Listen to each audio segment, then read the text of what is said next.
Good morning. સંભળાય છે?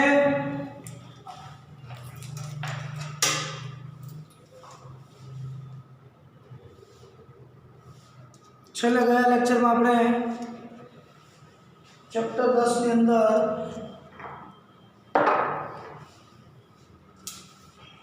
મુખ્ય પાકો વિશે ભણવાના હતા, જેમાં આપણે કોષ્ટક ભણ્યા હતા, ખેત પેદાશો વિશેનું. ખેત પેદાશના કોષ્ટક બાદ આપણે ભણ્યા હતા ડાંગરના પાક વિશે.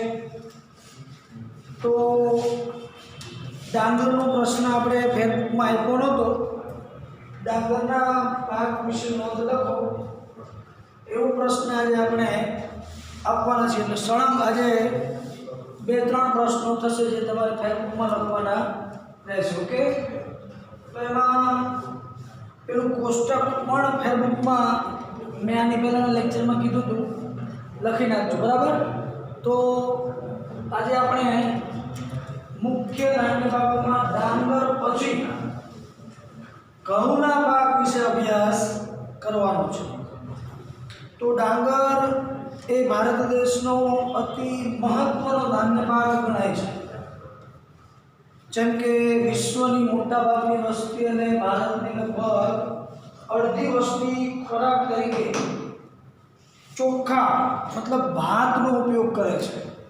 તો એવી જ રીતે ડાંગર પછી બધા જ ધાન્ય પાકોની અંદર બીજા નંબરનો જો કોઈ મહત્વનો પાક હોય તો એ છે ઘઉં.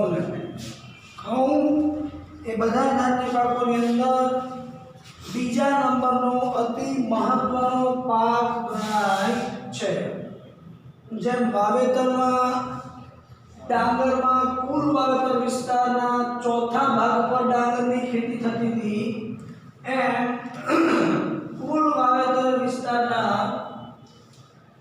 1/3 મતલબ ત્રીજા ભાગની અંદર ઘઉંનું વાવેતર કરવામાં આવે છે. એમસીક્યુના પ્રશ્નો છે, ખાસ યાદ રાખવું.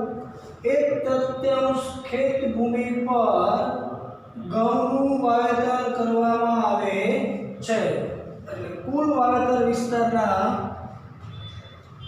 1/3 ખેત ભૂમિ પર ઘઉંનું વાવેતર, એ જ પ્રમાણે વાવેતર વધુ હોવાને કારણે ઘઉંનું ઉત્પાદન પણ વધુ થાય છે. હવે ખોરાકની વાત કરીએ તો ઉત્તર પશ્ચિમ ભારતના લોકોનો મુખ્ય ખોરાક એ ઘઉં છે. ઉત્તર પશ્ચિમ ભારતના લોકોમાં ખાસ આપણે બધા આવી ગયા ગુજરાતીઓ, એ સિવાય ઉત્તર ભારત, પંજાબ, હરિયાણા, હિમાચલ, ઉત્તર પ્રદેશ, મહારાષ્ટ્ર, ગુજરાત, આ બધા રાજ્યોના લોકો મુખ્ય ખોરાક તરીકે ધાન્ય પાકોની અંદર ઘઉંનો વધારે ઉપયોગ કરે છે. એટલે ઉત્તર પશ્ચિમ ભારતના લોકોનો મુખ્ય ખોરાક ધાન્ય પાકોમાં કયો ગણાય છે? તો જવાબ આવશે ઘઉં. ઓકે, એનાથી આગળ ઘઉં એ સમશીતોષ્ણ કટિબંધનો પાક ગણાય છે. આ ખાસ યાદ રાખવું. એમાં ડાંગર એ ઉષ્ણ કટિબંધનો પાક હતો, એવી રીતે ઘઉં એ સમશીતોષ્ણ કટિબંધનો પાક ગણાય છે. એટલે સમશીતોષ્ણ કટિબંધનો પાક એટલે ઘઉં. સમ મતલબ ઠંડુ, આમ સરખા, નહીં ગરમી નહીં ઠંડી, આમ તો શિયાળુ પાક છે. એટલે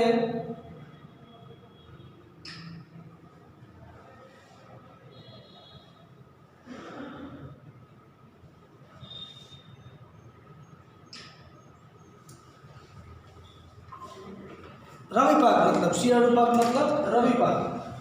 એટલે વધુ ઠંડીની અંદર ઘઉંના પાકનું વાવેતર અને ઉત્પાદન વધુ થાય છે. એટલે સમશીતોષ્ણ કટિબંધનો પાક છે. એટલે ડાંગર એ ઉષ્ણકટિબંધ મતલબ ગરમ આબોહવા અને ઠંડી આબોહવા અનુકૂળ આવે મતલબ સમશીતોષ્ણ કટિબંધનો પાક ગણાય છે. MCQ ની અંદર પ્રશ્ન પૂછાય કે ઘઉં એ ખાલી જગ્યા કટિબંધનો પાક ગણાય છે તો ઘઉં એ સમશીતોષ્ણ કટિબંધનો પાક ગણાય છે. હવે ઘઉંની ખેતીની અંદર દિન પ્રતિદિન યાંત્રિકીકરણનું પ્રમાણ વધતું જાય છે. એટલે યાંત્રિકીકરણને કારણે આધુનિક યંત્રોના વપરાશને લીધે ઘઉંની ખેતીમાં વધારે શ્રમની જરૂર રહેતી નથી. જ્યારે ડાંગરની અંદર વધારે શ્રમની જરૂરિયાત રહે છે. એટલે એના પ્રમાણમાં વધુ યાંત્રિકીકરણને લીધે ઘઉંના ખાસ તો લણનો સમય આવે ત્યારે હવે શ્રમ વિના કટર એનું કટિંગ થઈ જાય છે અને ઘઉં એકદમ સાફ થઈને ખોરાકમાં ઉપયોગમાં લઈ શકાય એવા બની જાય છે. એટલે યાંત્રિકીકરણને કારણે ઘઉંની અંદર હવે વધારે શ્રમની જરૂરિયાત રહેતી નથી. હવે આપણે આગળ ભણવા છે ઘઉંના પાક વિશેના અનુકૂળ સંજોગો. તો ઘઉં પાક વિશેના અનુકૂળ સંજોગો કયા કયા છે? આપણે ગઈકાલના લેક્ચરમાં વાત કરી હતી કે દરેક ખેતી પાકના અનુકૂળ સંજોગો ખાસ યાદ રાખવા જરૂરી છે. એમાં ખાસ આવશે જમીન, વરસાદ, તાપમાન અને આબોહવા. આમાં આબોહવા નથી પણ સમશીતોષ્ણ કટિબંધ એક પ્રકારની આબોહવા થઈ ગઈ એટલે ઠંડી આબોહવા, ઠંડુ હવામાન, બરાબર. તો અનુકૂળ સંજોગોની અંદર લગભગ ખેતી પાકને ફળદ્રુપ જમીન જ અનુકૂળ આવતી હોય, કેમ કે ફળદ્રુપ જમીનની અંદર જ વાવેતર થાય અને ઉત્પાદન પણ સારું આવી શકે. એટલે એક તો ફળદ્રુપ અને કોરાળું જમીન, 75 સેમી જેટલો વરસાદ અનુકૂળ આવે, 100 સેમીથી વધુ વરસાદ થાય તો ઘઉંને અનુકૂળ આવતો નથી. ખાસ યાદ રાખવું. જેમ શિયાળાની ઋતુ દરમિયાન વાતાવરણમાં ઝાકળનું પ્રમાણ વધે મતલબ હિમવર્ષા એ ઘઉંના પાકને અતિ અનુકૂળ આવે છે.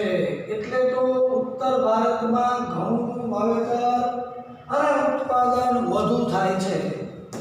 ઝાકળ પડે ને શિયાળાની ઋતુ દરમિયાન વહેલી સવારે હિમવર્ષા એ ઘઉંના પાકને ખૂબ અનુકૂળ આવે.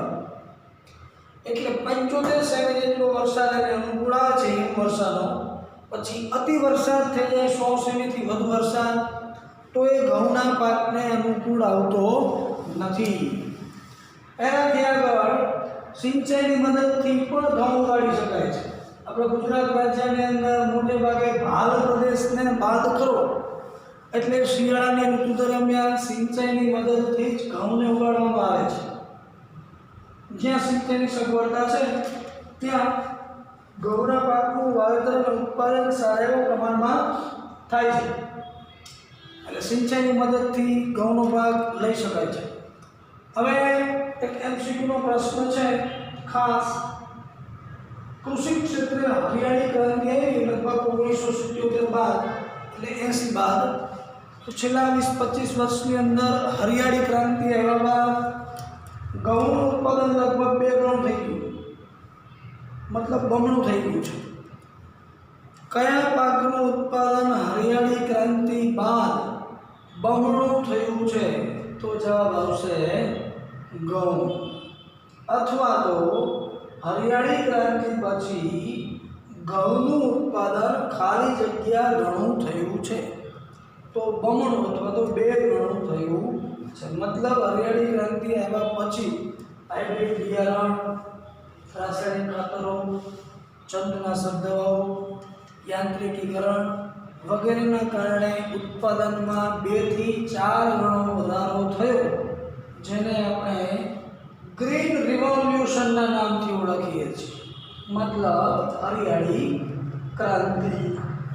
તો આખા ભારત દેશની અંદર લગભગ રાજ્યો ઘઉંનું વાવેતર કરે જ છે, પણ ઉત્પાદનની દ્રષ્ટિએ 3 જ રાજ્યો આગળ છે: પંજાબ, હરિયાણા અને ઉત્તર પ્રદેશ. પંજાબ, હરિયાણા અને ઉત્તર પ્રદેશ આ 3 રાજ્યો ભારત દેશમાં જે ઘઉંનું કુલ ઉત્પાદન થાય છે એના 2/3 ભાગ ઉત્પાદન આ 3 રાજ્યો જ કરે છે. આ 3માં પણ સૌથી વધારે હેક્ટર દીઠ ઉત્પાદન પંજાબમાં થાય છે, બાકી સૌથી વધુ ઉત્પાદન ઘઉંનું ઉત્તર પ્રદેશ રાજ્ય કરે છે. નકશામાં એમ પૂછાય, આપણે પહેલા લેક્ચરમાં પણ વાત કરી હતી, કોઈ પણ વનસ્પતિ હોય મતલબ ખેતી પાક, તો ફરજિયાત એની સંજ્ઞા આ પ્રમાણે કરવાની થશે નકશાની અંદર. નકશામાં પૂછાય કે ઘઉંનું ઉત્પાદન કરતો એક પ્રદેશ દર્શાવો, તો ઘઉંનું ઉત્પાદન કરતો એક પ્રદેશ દર્શાવવાનું કે ત્યારે ફરજિયાત ઉત્તર પ્રદેશ અથવા તો પંજાબ આ 2 રાજ્યોમાંથી કોઈ પણ એક રાજ્ય દર્શાવવાનું રહેશે. ઉત્તર પ્રદેશ પણ ચાલે, પંજાબ પણ ચાલે. પંજાબનો વિસ્તાર ઓછો છે પણ ઉત્પાદન વધુ કરે છે, અને ઉત્તર પ્રદેશનો વિસ્તાર વધુ છે એટલે પંજાબ કરતાં પણ ઉત્પાદન ત્યાં વધારે થાય છે. એટલે આમ પંજાબ, હરિયાણા અને ઉત્તર પ્રદેશ ભારત દેશના કુલ ઉત્પાદનના 2/3 ઉત્પાદન આ 3 રાજ્યો કરે છે. હવે એનાથી આગળ સૌથી વધારે ઉત્પાદન બધા જ રાજ્યોમાં પંજાબ સૌથી વધારે કરે છે, એટલે પંજાબને ઘઉંનો કોઠાર કહેવામાં આવે છે. 2 માર્ક્સનો એક પ્રશ્ન અહીંયાથી નીકળી શકે એવું કારણ પૂછાય કે પંજાબને ઘઉંનો કોઠાર કહેવામાં આવે છે, વિધાન સમજાવો. તો પંજાબમાં સિંચાઈની સગવડતાઓનું પ્રમાણ વિશેષ છે. પંજાબમાં ઘઉંને અનુકૂળ સંજોગો પણ સારા છે. પંજાબના ખેડૂતો કુશળ અને મહેનતુ છે. વગેરે જેવા કારણોસર પંજાબમાં ઘઉંનું વધારે ઉત્પાદન થાય છે, માટે કહી શકાય કે પંજાબ ઘઉંનો કોઠાર ગણાય છે. એટલે 2 માર્ક્સમાં વિધાન આવશે. ટેક્સ્ટ બુકમાં આનો ખાલી એક લીટીની અંદર જવાબ છે, પણ 2-3 મુદ્દા આપણે લખવા હોય તો આવી રીતે લખી શકાય કે પંજાબમાં સિંચાઈની સગવડતાઓ સારી છે, ઘઉંને અનુકૂળ સંજોગો પણ પંજાબમાં વધુ સારા છે, પંજાબના ખેડૂતો કુશળ અને મહેનતુ છે. તો આવા ઉપરોક્ત કારણોને લીધે પંજાબમાં ઘઉંનું સૌથી વધુ ઉત્પાદન થતું હોવાથી પંજાબને ઘઉંનો કોઠાર કહેવામાં આવે છે. ઓકે, હવે આ પ્રશ્નને બીજી રીતે પૂછવો હોય તો પણ પૂછી શકાય. એમાં ખાલી શબ્દ બદલાશે કે પંજાબમાં હેક્ટર દીઠ ઘઉંનું વધુ ઉત્પાદન થાય છે, વિધાન સમજાવો. એક જ જવાબ આવશે બંનેમાં. પંજાબમાં હેક્ટર દીઠ ઘઉંનું વધુ ઉત્પાદન થાય છે, વિધાન સમજાવો. એમાં પણ આ જ જવાબ આવશે. હેક્ટર દીઠ વધુ ઉત્પાદન મતલબ પંજાબમાં જમીન ઓછી, મતલબ વાવેતર વિસ્તાર ઓછો છે, પણ અન્ય રાજ્યો કરતાં ઉત્પાદન વધુ કરે છે, એટલે હેક્ટર દીઠ વધુ ઉત્પાદન પંજાબમાં થાય છે. તો ઓછા વિસ્તારમાં વધુ ઉત્પાદન થવા પાછળના કારણો પણ આ જ છે જે હમણાં આપણે આમાં ભણ્યા કે અનુકૂળ સંજોગો સારા છે, સિંચાઈની સગવડતાઓ છે, ખેડૂત મહેનતુ અને કુશળ છે, વગેરે જેવા કારણોને લીધે પંજાબમાં ઘઉંનું વધુ ઉત્પાદન થાય છે. એટલે પછી જે પ્રમાણે પ્રશ્ન પૂછ્યો હોય એ પ્રમાણે એને જવાબ લખવાનો થશે. ઓકે, જવાબ એક જ છે. હેક્ટર એ આની પહેલાં પણ આપણે વાત કરી હતી કે જમીન માપવા માટેનો સૌથી મોટો એકમ છે. એટલે ઓછા વિસ્તારની અંદર વાવેતર છતાં પણ ઉત્પાદન વધુ, એને કહેવાય હેક્ટર દીઠ વધુ ઉત્પાદન. ઓકે, એટલે આ બંને પ્રશ્નો આ પ્રમાણે અહીંયાથી 2 માર્ક્સમાં નીકળી શકે. એના જવાબમાં માત્ર તમારે 3 મુદ્દા લખવાના રહેશે. એટલે હું અલગથી બંને પ્રશ્નો આપતો નથી, બરાબર. ઘઉં વિશે નોંધ લખો, આવો પ્રશ્ન આપણે લખવાનો છે. ઘઉંના પાક વિશે નોંધ લખો. એની અંદર તમારે આ બધા પ્રશ્નો આવી જશે. મેં જે લખ્યું છે, મેં જે સમજાવ્યું છે એ પ્રમાણે તમારે ટૂંકમાં લખવાની રહેશે. ઓકે. હવે પંજાબ, હરિયાણા અને ઉત્તર પ્રદેશ ઉપરાંત પણ ઘઉંની ખેતી અન્ય રાજ્યોમાં થાય છે, જેમાં મધ્યપ્રદેશ, રાજસ્થાન, ગુજરાત, મહારાષ્ટ્ર, પશ્ચિમ બંગાળ વગેરે રાજ્યો મુખ્ય છે. હવે વાત કરીએ એમાં પણ ગુજરાતની. તો ગુજરાત રાજ્યની અંદર ઘઉં માટે જાણીતો પ્રદેશ એટલે ભાલ પ્રદેશ. આની પહેલાં આપણે અગાઉ વાત કરી હતી. આ ભાલ પ્રદેશના જે ભાલિયા ઘઉં છે, તમે નામ સાંભળ્યું હોય તો ભાલિયા ઘઉં. આપણા જે સામાન્ય ઘઉં આવે એના કરતાં ભાલિયા ઘઉં સ્વાદિષ્ટ હોય છે, ખાવામાં ખૂબ મીઠાશ આપણને જોવા મળે છે. એટલે ભાલિયા ઘઉં એ શ્રેષ્ઠ છે. એની કિંમત પણ સામાન્ય ઘઉં કરતાં વિશેષ છે, કારણ કે ભાલિયા ઘઉં એટલે ભાલ પ્રદેશની અંદર એ જે ઘઉં વાવેતરનું ઉત્પાદન થાય છે એમાં સિંચાઈ નથી. ચોમાસા દરમિયાન જે પાણી ભરાયેલું હોય પછી ધીમે ધીમે પાણી સુકાય એટલે હવે દિવાળીની આજુબાજુ ત્યાં ખેતી કરવામાં આવે ઘઉંની. જમીનમાં રહેલા ભેજને ચૂસી અને ત્યાં ઘઉંનું ઉત્પાદન થાય છે. એ આખો વિસ્તાર અનુકૂળ સંજોગવાળો છે ઘઉંના પાક માટે. એટલે ભાલિયા ઘઉં એ ખાસ આપણા ગુજરાત રાજ્યની અંદર વખણાય છે. એટલે ગુજરાતમાં ઘઉંના ઉત્પાદન માટે કયો પ્રદેશ જાણીતો છે? તો જવાબ આવશે ભાલ પ્રદેશ જાણીતો છે, બરાબર. એ સિવાય ગુજરાતની અંદર મહેસાણા, રાજકોટ, જૂનાગઢ, ખેડા વગેરે જિલ્લાઓમાં પણ ઘઉંનું ઉત્પાદન થાય જ છે. હવે આ બે પ્રશ્નો 2 માર્ક્સવાળા ભણ્યા. એના પછી ત્રીજો પ્રશ્ન આવશે.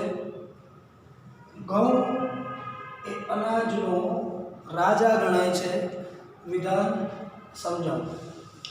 તો ઘઉં એ અનાજનો રાજા ગણાય છે કારણ કે રોજિંદા ખોરાકની અંદર ઘઉં એ શ્રેષ્ઠ છે. આપણે બધા રોજિંદા ખોરાકમાં ઘઉંને વધુ મહત્ત્વ આપીએ છીએ, એટલે રોજિંદા ખોરાકની અંદર ઘઉં શ્રેષ્ઠ છે. બીજું કે અન્ય ધાન્ય પાકો છે એ બધા જ ધાન્ય પાકોની અંદર ઘઉંમાં સૌથી વધુ પૌષ્ટિક તત્વો રહેલા છે. કાર્બોહાઈડ્રેટ્સ, ફોસ્ફરસ, લોહ તત્વ, આયર્ન, પ્રોટીન, વિટામિન ચરબી, આ બધા પૌષ્ટિક તત્વોનું પ્રમાણ અન્ય ધાન્ય પાકો કરતાં ઘઉંમાં વિશેષ છે. એટલે રોજિંદા ખોરાકમાં ઘઉં શ્રેષ્ઠ છે. અન્ય ધાન્ય પાકો કરતાં વધારે પૌષ્ટિક તત્વો હોય છે. એનાથી આગળ ઘઉંનો મતલબ ઘઉંના લોટમાંથી લાપસી, લાડુ, બિસ્કિટ, કેક વગેરે, રોટલી ભાખરી વગેરે વાનગીઓ પણ બનાવવામાં આવે છે. એટલે ઘઉંમાંથી સૌથી વધારે વાનગીઓ બનતી હોય છે. માટે કહી શકાય કે ઘઉં એ અનાજનો રાજા ગણાય છે, કારણ કે ઘઉંની અંદર સૌથી વધારે પૌષ્ટિક તત્વો છે. રોજિંદા ખોરાકમાં પણ શ્રેષ્ઠ છે. ઘઉંના લોટમાંથી અનેક પ્રકારની વાનગીઓ પણ બને છે. માટે કહી શકાય કે ઘઉં અનાજનો રાજા ગણાય છે. ઓકે, અહીંયા આપણી ઘઉંના પાક વિશેની ટૂંક નોંધ પૂરી. ઘઉંના પાક વિશેની ટૂંક નોંધ પૂછાય 3 માર્ક્સમાં તો તમારે આટલું લખવાનું થશે. શોર્ટમાં આ પ્રમાણે યાદ રાખી લેવાનું. એના અનુકૂળ સંજોગ યાદ રાખવાના, ઉત્પાદક રાજ્યો અને આ 3 પ્રશ્નો. એમાં પંજાબને ઘઉંનો કોઠાર કહેવાય છે. પંજાબમાં હેક્ટર દીઠ ઉત્પાદન વધુ થાય છે. ત્રીજું છે ઘઉં અનાજનો રાજા ગણાય છે. આ ત્રણ પ્રશ્નો ખાસ યાદ રાખવાના. આખી ટૂંકમાં ન પૂછાય તો 2 માર્ક્સમાં ટૂંકો પ્રશ્ન એનો મહત્વનો છે. બરાબર? એટલે 3 પ્રશ્નો ખાસ યાદ રાખવાના. જ્યારે તમે ફેરબુકની અંદર અહીંયા પહોંચો એટલે આ પ્રશ્ન આખો અલગ તારવો. ટૂંકનો સળંગ જવાબ સળંગ, પણ આ અલગથી તારવીને પછી એનો જવાબ લખો. આ પ્રશ્ન એને અલગથી હાઇલાઇટ કરી અને પછી એનો પ્રશ્ન જવાબ લખો. એટલે વાંચતી વખતે આપણને ખાસ યાદ રહે કે 3 પ્રશ્નો મહત્વના છે. ઓકે, ઘઉં પછી આપણે ભણવું છે હવે જુવાર. તો જુવાર, બાજરી, મકાઈ, જવ આ બધા જે ધાન્ય પાકો છે એ જાડા ધાન્ય પાક કહેવાય. જ્યારે ડાંગર, ચોખા આ બધા હલકા ધાન્ય પાક કહેવાય, મતલબ પતલા. એટલે બાજરી, મકાઈ, જવ, જુવાર આ બધા જાડા ધાન્ય પાક ગણાય છે. હવે જુવાર વિશે થોડું ભણી લઈએ. તો ડાંગર, ઘઉં આ 2 પછી ભારત દેશમાં સૌથી વધુ મહત્વનો કોઈ 3જા નંબરનો પાક હોય તો એ છે જુવાર. મતલબ સૌથી વધુ વાવેતર ડાંગરનું, બીજા નંબરે ઘઉંનું અને 3જા નંબરે જુવારનું આવે. બરાબર? એટલે 3જા નંબરનો મહત્વનો કોઈ પાક ભારતમાં હોય તો એ છે જુવાર. હવે દક્ષિણના સૂકા અને ઓછા વરસાદવાળા વિસ્તારમાં જુવારનું વધુ વાવેતર થાય છે.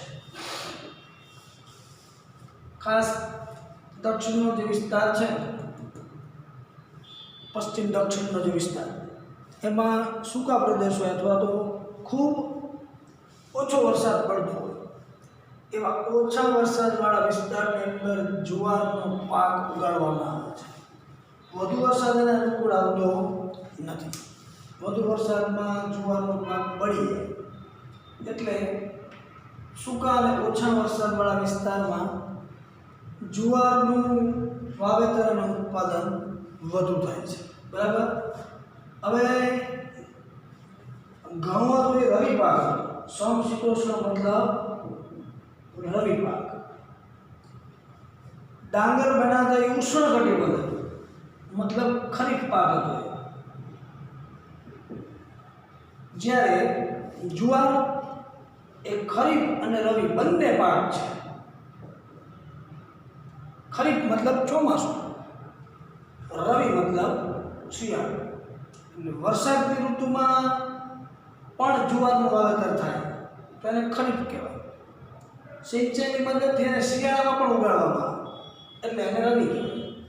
નીચેનામાંથી કયો પાક, કયો ધાન્ય પાક રવિ અને ખરીફ બંને ઋતુમાં ઉગાડાય છે? તો જવાબ આવશે જુવાર એ ખરીફ અને રવિ બંને પ્રકારનો પાક છે.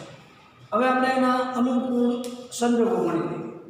તો અનુકૂળ સંજોગોમાં ખાસ 20 થી 30 સેલ્સિયસ જેટલું તાપમાન, 50 સેમી જેટલો વરસાદ, કાળી અને ગોરાળું ફળદ્રુપ જમીન, આ 3 એના અનુકૂળ સંજોગ છે. બરાબર? દરેક ખેતી પાકની અંદર અનુકૂળ સંજોગ આવશે, પણ એ કોમન હશે. કોમન કાઢના બધામાં લગભગ 50 સેમી કે 100 સેમી જેટલો વરસાદ, 20 કે 30 સેલ્સિયસ જેટલું તાપમાન, આ પ્રમાણે એમાં આવશે. એટલે 20 થી 30 સેલ્સિયસ જેટલું તાપમાન, 50 સેમી જેટલો વરસાદ, કાળી અને ગોરાળું જમીન. હવે એના ઉત્પાદક રાજ્યો. ઉત્પાદક રાજ્યોની અંદર મહારાષ્ટ્ર નંબર 1 છે. આખા ભારતમાં સૌથી વધુ જુવારનું વાવેતર અને ઉત્પાદન મહારાષ્ટ્ર રાજ્ય કરે છે. નકશામાં આપણને પૂછાય કે જુવારનું ઉત્પાદન કરતો એક પ્રદેશ દર્શાવો નકશામાં, તો ફરજિયાત મહારાષ્ટ્ર બતાવો. ઘઉંમાં પૂછાય તો પંજાબ અને ઉત્તર પ્રદેશ બતાવો. ડાંગરમાં પશ્ચિમ બંગાળ અને તમિલનાડુ બતાવો. 2માંથી બરાબર? તો એવી રીતે જુવારની અંદર સૌથી વધુ ઉત્પાદન મહારાષ્ટ્ર રાજ્ય કરે છે। આ ખાસ યાદ રાખવાનું, પહેલું જે નામ હોય ખાસ યાદ રાખવાનું। એમસીક્યુમાં પણ પૂછાય તો જવાબ મહારાષ્ટ્ર, નકશામાં પૂછાય તો પણ મહારાષ્ટ્રની અંદર તમારે જુવારનો પાક આ સમૂહના સાથે બતાવવાનો। ઓકે, આ ઉપરાંત કર્ણાટક, આંધ્રપ્રદેશ, તમિલનાડુ અને ગુજરાત આટલા રાજ્યોમાં જુવારનું વાવેતર અને ઉત્પાદન થાય છે। હવે ગુજરાતમાં તો ગુજરાતમાં પણ ઘણા બધા જિલ્લાઓની અંદર જુવારનું વાવેતર અને ઉત્પાદન થાય જ છે। આમ છતાં પણ સુરત અને તાપી આ બે જિલ્લાઓ જુવારના ઉત્પાદનમાં મોખરે છે। એમસીક્યુનો પ્રશ્ન છે, નીચેનામાંથી કયા જિલ્લાઓ ગુજરાતમાં જુવારના વાવેતરમાં મોખરે છે? તો જવાબ આવશે સુરત અને તાપી આ બંને જિલ્લાઓ જુવારના ઉત્પાદનમાં મોખરાનું સ્થાન ધરાવે છે। હવે જુવાર એ પણ ઘઉંની જેમ જ પૌષ્ટિક આહાર છે। પહાડી વિસ્તારના લોકો મોટે ભાગે જુવારના રોટલા બનાવીને એનો ખોરાક તરીકે ઉપયોગ કરતા હોય છે। ગળપણનું પ્રમાણ જુવારમાં થોડું વધુ હોય છે, એટલે જુવાર પણ ખોરાક તરીકે લેવાય છે। પણ આ સાથે સાથે જુવાર એ પશુઓના લીલા ઘાસચારા માટે પણ વપરાય છે। એટલે જુવાર એ લીલા પશુચારા તરીકે પણ વપરાતી હોવાથી એનું મહત્વ વધારે ગણાય છે। ઓકે, હવે એનાથી આપણે છેલ્લો આગળનો ધાન્ય પાક ભણી લઈએ। એટલે આપણે ધાન્ય પાકો મકાઈ એક રહેશે, બાકી બધું પૂરું થઈ જશે। બાજરી આગળ એક ભણવું છે આપણે, છેલ્લો ટોપિક ભણી લઈએ બાજરી। તો બાજરી એ શ્રમજીવીઓનું ધાન્ય પાક ગણાય છે। મતલબ બાજરી અન્ય ધાન્ય પાક કરતાં પણ પૌષ્ટિક આહારની દ્રષ્ટિએ શ્રેષ્ઠ છે। પણ આપણે ખોરાક તરીકે બાજરીનો ઓછો ઉપયોગ કરીએ છીએ। ખરેખર તો શિયાળાની ઋતુ દરમિયાન બાજરીના રોટલા એ વધુ હિતાવહ છે। શરીરની તંદુરસ્તી અને સ્ફૂર્તિ માટે બાજરાના રોટલા શિયાળા દરમિયાન ખોરાક તરીકે લેવા એ હિતાવહ ગણાય છે। બાજરો એ આયુર્વેદિક ધાન્ય પાક ગણાય છે। આમ એનો ગુણધર્મ છે ગરમ, ઠંડીની સામે વધુ રક્ષણ આપનારો જો ખોરાક હોય તો એ બાજરી છે। એટલે બાજરી એ શ્રમજીવીઓનું ધાન્ય પાક ગણાય છે। નીચેનામાંથી કયું ધાન્ય પાક શ્રમજીવીઓનું ધાન્ય પાક ગણાય છે? તો જવાબ આવશે બાજરી। હવે એના અનુકૂળ સંજોગો ગણવા છે તો મોટે ભાગે હમણાં આપણે વાત થઈ કોમન કાઢી નાખવાના અનુકૂળ સંજોગ। આમાં 20-30 હતું, આમાં 25 થી 30 સેલ્સિયસ જેટલું તાપમાન, આમાં 50 સેમી જેટલો વરસાદ હતો, આમાં 40 થી 50 સેમી જેટલો વરસાદ છે। જમીન અમુક બાબતમાં ફેરફાર થાય। હલકી અને રેતાળ જમીન હોય, મતલબ વધુ વરસાદ થવાથી પણ પાણી જમીનમાં સહેલાઈથી ઉતરી જાય એવી જો જમીન હોય, મતલબ રેતાળ અને હલકી, તો એ જમીન બાજરીના પાક માટે વધુ હિતાવહ છે। આમ તો બાજરી એક ખરીફ પાક છે, પણ સિંચાઈની મદદથી એને ઉનાળામાં પણ ઉગાડવામાં આવે છે। પણ કુદરતી રીતે એને ચોમાસાની ઋતુ વધારે અનુકૂળ આવે, એટલે હલકી અને રેતાળ જમીન આ ત્રણેયના અનુકૂળ સંજોગ ગણાવી શકાય। હવે ઉત્પાદક રાજ્યો જોઈ લઈએ। ઉત્પાદક રાજ્યોની અંદર સૌથી વધુ બાજરીનું ઉત્પાદન કરતું રાજ્ય એટલે રાજસ્થાન છે। ઓકે, નકશાની અંદર તમને પૂછાય કે બાજરીનું ઉત્પાદન કરતો એક પ્રદેશ દર્શાવો, તો તમારે દર્શાવવાનું થશે રાજસ્થાનની અંદર આ સંજ્ઞા। આખા ભારતમાં બાજરીનું સૌથી વધુ ઉત્પાદન કરતું જો કોઈ રાજ્ય હોય તો એ છે રાજસ્થાન। એટલે આપણે રાજસ્થાન યાદ રાખવાનું ખાસ। ટેક્સ્ટબુકની અંદર જે નામ રાજ્યનું પહેલા નંબર આવ્યું હોય એ સમજવાનું કે સૌથી વધુ ઉત્પાદન કરતું રાજ્ય છે। તો રાજસ્થાન ઉપરાંત ગુજરાત, ઉત્તર પ્રદેશ, મહારાષ્ટ્ર વગેરે રાજ્યો પણ બાજરીનું ઉત્પાદન કરનારા મુખ્ય રાજ્યો છે। પણ આપણે યાદ રાખવાનું છે રાજસ્થાન પહેલું રાજ્ય જે હોય એની આજુબાજુના 2-3 પ્રદેશ તમારે મુખ્ય રાજ્યો તરીકે લખી નાખવાના. વાત પૂરી. ઓકે, પહેલું જે રાજ્ય આપ્યું એક યાદ રાખો, એટલે એને આજુબાજુના વિસ્તારના બધા રાજ્યો લઈ લેવાના, કારણ કે અનુકૂળ સંજોગ એ બધાને એક સમાન હોય. પછી કાશ્મીરના અને કર્ણાટકના અનુકૂળ સંજોગો એક સરખા ન હોય. એટલે જે પંજાબ, હરિયાણા, ઉત્તર પ્રદેશ તો એ 2-3 રાજ્યોની આબોહવા સમાન હોય. જે ગુજરાત, મહારાષ્ટ્ર, રાજસ્થાન, આંધ્રપ્રદેશ, કર્ણાટક આ બધા રાજ્યોની આબોહવા એક સમાન હોય. એટલે આમાં કંઈ ખાસ ગોખવાની જરૂર નથી તમારે. જે પહેલું રાજ્ય આપ્યું હોય એની આજુબાજુના 2-3 રાજ્યો લખી નાખવાના વગેરે એમ કરીને ઉત્પાદક રાજ્યો. ટૂંકમાં જ્યારે તમે લખતા હોય ત્યારે આ પ્રમાણે મુદ્દા પાડીને, જો મેં બોર્ડમાં લખેલું છે એવું લાગે તો સ્ક્રીનશોટ લઈ લેવાનો હોય. એટલે તમે ફેરબુકમાં લખતા હોય ત્યારે આ પ્રમાણે લખવાનું. અનુકૂળ સંજોગો અલગથી લખવાના, ઉત્પાદક રાજ્યો અલગથી લખવાના, અને પછી એની જે વિશેષતાઓ હોય એ વિશેષતાઓ પણ તમારે અલગથી લખવાની. બરાબર? એટલે આ પ્રમાણે ફેરબુકની અંદર લખવાનું. હવે ઉત્પાદક રાજ્યોમાં ખાસ રાજસ્થાન એ પહેલા નંબરનું રાજ્ય છે. ગુજરાત, ઉત્તર પ્રદેશ અને મહારાષ્ટ્રમાં પણ બાજરીનું વાવેતર અને ઉત્પાદન થાય છે. હવે ગુજરાતની અંદર દરેક પાકની અંદર ગુજરાતનું પણ એક જિલ્લો મોખરે આવશે એમસીક્યુ પ્રશ્નોની અંદર. જેમ ઘઉંમાં હતું ભાલિયા ઘઉં ગુજરાત, જેવી રીતે જુવારમાં હતું ગુજરાતમાં સુરત અને તાપી જિલ્લો મોખરે, એવી રીતે બાજરીની અંદર પણ ગુજરાત રાજ્યમાં બનાસકાંઠા એ બાજરીનું સૌથી વધુ ઉત્પાદન કરતો જિલ્લો છે. એટલે એમસીક્યુ પ્રશ્નોની અંદર ક્યારેક પૂછાય કે ગુજરાતમાં સૌથી વધુ બાજરીનું ઉત્પાદન કયા જિલ્લામાં થાય છે, તો બનાસકાંઠા. બરાબર? એટલે ગુજરાતમાં બનાસકાંઠા એ બાજરીનું સૌથી વધુ ઉત્પાદન કરતો જિલ્લો છે. તલ, બાજરી, એરંડા આ બધા બાબતની અંદર બનાસકાંઠા પ્રથમ છે ગુજરાત રાજ્યની અંદર. બરાબર? એટલે બનાસકાંઠા જિલ્લો બાજરીના ઉત્પાદનમાં મોખરે ગણાય છે.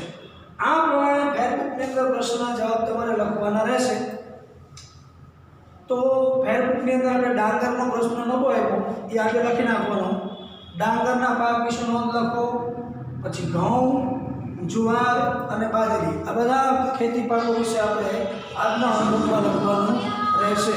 એટલે આજના 4 પ્રશ્નો નેક્સ્ટ લેક્ચર હવે બીજું આગળ ભણશું આપણે.